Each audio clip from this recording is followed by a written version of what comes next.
Bonjour. Well, good afternoon. Bonjour à tous.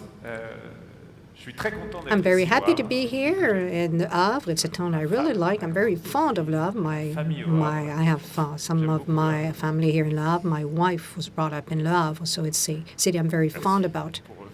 Thank you. Thank you very much for inviting me here.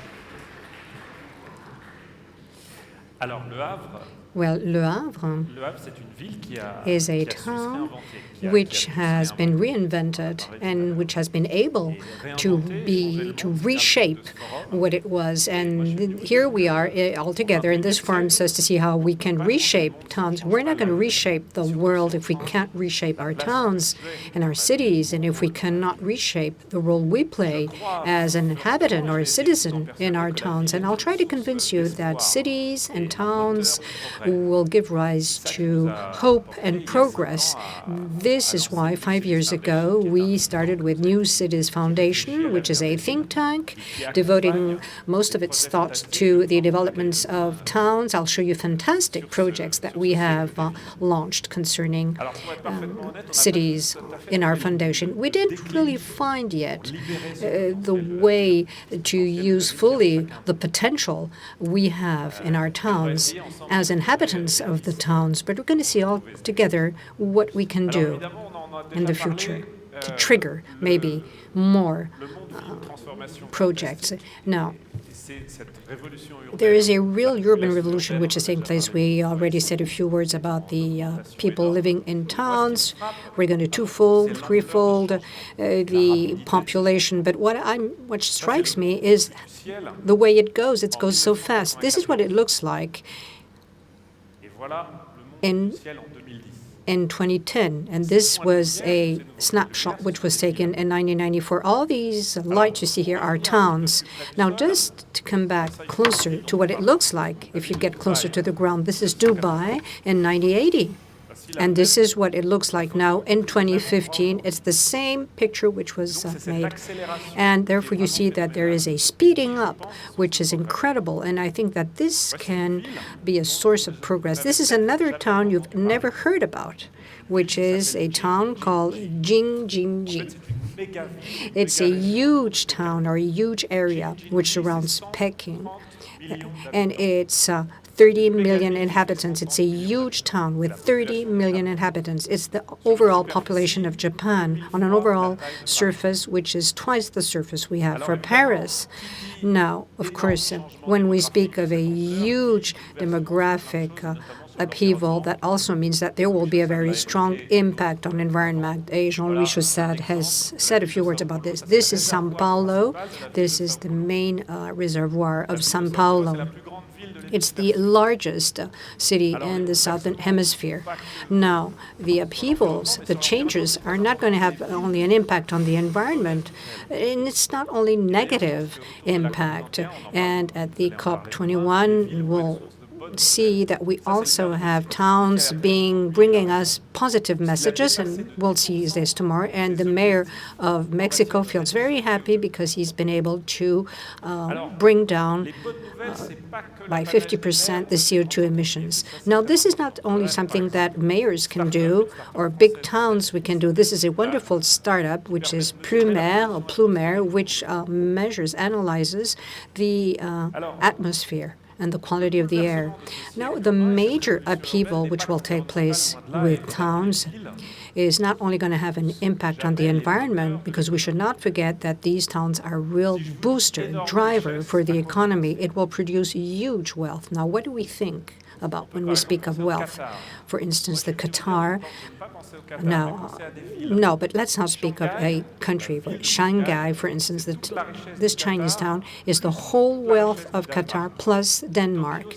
Tokyo, it represents all the assets and the wealth of Russia, and Paris, the wealth of France. So this urban revolution has really changed the whole landscape and the way we work. And we have a technological revolution taking place, which means that we have fantastic companies, BlaBlaCar, Waze, for instance, which really the product of this alliance between technology and towns. We have so much technology today that it's even more than what we had when we had the first landing on the moon. So, of course, this means that modes and patterns are changing today, behaviors are changing. This is what it looks like. This is a co-working space. I'm sure you have this in your countries and towns. But let's apply the fact that this is what it looks like. This is a co-working space. This is good news, too, if you look into the picture. Now, technology is something we talked about, and I think that it's really there where most of the breakthroughs have taken place. And this is where we see the prism of smart city. We can't really provide you with a precise definition of smart cities, but if we try to, it is a place where in real time the capture of all data and the way you use the data goes very fast. A smart city is a town where, for instance, the lights will be disconnected when no one walks around on the street. So when we speak of smart cities or future cities, they're smart, but there's something missing here. Let's try to see if we can play a game all together. If you're connected to internet now, just enter a smart city on Google, see what it looks like, okay? And then you'll see then go to image. So what do you see there? What do you have on your computer? Well, I think we have images like the one I'm showing you now. This looks wonderful, exciting. It seems that it looks like a science fiction picture. But what I would like to highlight is that there's something missing there if we look at it very closely. There's no one there. We don't have any human beings, people. Now, the smart city, if we believe that Google is announcing good news, well, that's what it would look like. But I don't think it's what it would look like. There's something still missing. I think that we can reshape a new town. We can have a new vision of our towns, a town which will be closer to citizens and where people feel better. And just let's start thinking about what it looks like. What about your district where you live? This is the street where I live. These are pictures I've made of my street, the street where I live. Because a town is something which is a very personal space. It's where you live, where you bring up your kids, and where you have fulfillment. Just close your eyes for a few seconds and just try to imagine what your street looks like. And when you see the street, just try to see if there is any kind of problem in the street. There's something missing there. Well, it seems that you do notice that there are missing things on your street. Now, just a few proposals, because I only have a few minutes left.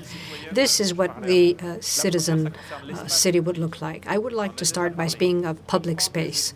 That is to say, how can we reshape these public spaces, try to reinvent them, not only the way they work for the moment, but also see what they will look like in the future. What kind of activities can we develop that? For instance, in Paris, in London, this is what it looks like now. We have public space which is being reused by citizens. But in Asia, this is what it looks like. This mall, it's a mall, which is important. I don't have anything against malls.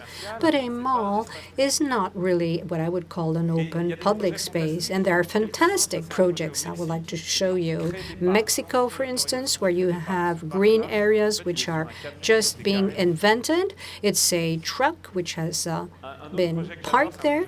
Another project which is called Social Street. It's a Facebook page of people who get together in the same street. They eat together. And I would encourage you to start social streets too, where you are. And a very last project I love is the Ugly Indian. It's an anonymous group of Indians who wanted to repair the sidewalks. And as no one reacted, well, they did it themselves. They took the initiative. So Ugly Indians is a group of people who are doing this as volunteers. Now, another proposal, we've been speaking a lot about open data. What about the public spaces? Have more data flowing through these spaces, but using this data in a specific way, because all the data we collect in our towns, well, I don't really know how to use this. So if people told me how I could use it, well, I would feel happy. Now, this is a bus and the route of the buses. So there is a specific route here. This is one of the examples of something you can invent with the data you have. In the United States, in Washington, for instance, no, I'm sorry, in the UK, you have in Washington Square, close in Brighton, but you have other possibilities. For instance, of the way you can connect different spaces or different areas. Now, this is what it looks too. In some districts, most of the people are being elected. They get together for the meeting. They share a coffee, but they don't really feel involved as citizens. So my proposal would be, instead of having this kind of meeting, would be to have real district meetings taking place. That means that you would have technical support provided to people, to citizens. So if you have yourself a project that you want to propose to the mayor, well, then you can do it and get an answer, because very often we don't get answers. And a more political proposal would be to have a ministry for towns with a budget, because the ministry for the towns and for the cities and many is a ministry which only takes care of districts which are difficult districts where you have problems. But we should envisage having a ministry for the town as a whole. This means a real revolution, which implies democracy. Democracy has to be revived, and I think that the town can save democracy, and incredible changes are taking place. This is a lady, Ada Colau. Ada Colau today, she belongs to Podemos. She was arrested because she was on a protest. And here she is again. She's been elected, and she is the mayor of Barcelona today. Ada Colau. So I think that this democratic city is moving forward today. And when I told you, close your eyes and just try to imagine what you can do in your own street, well, do it. Thank you.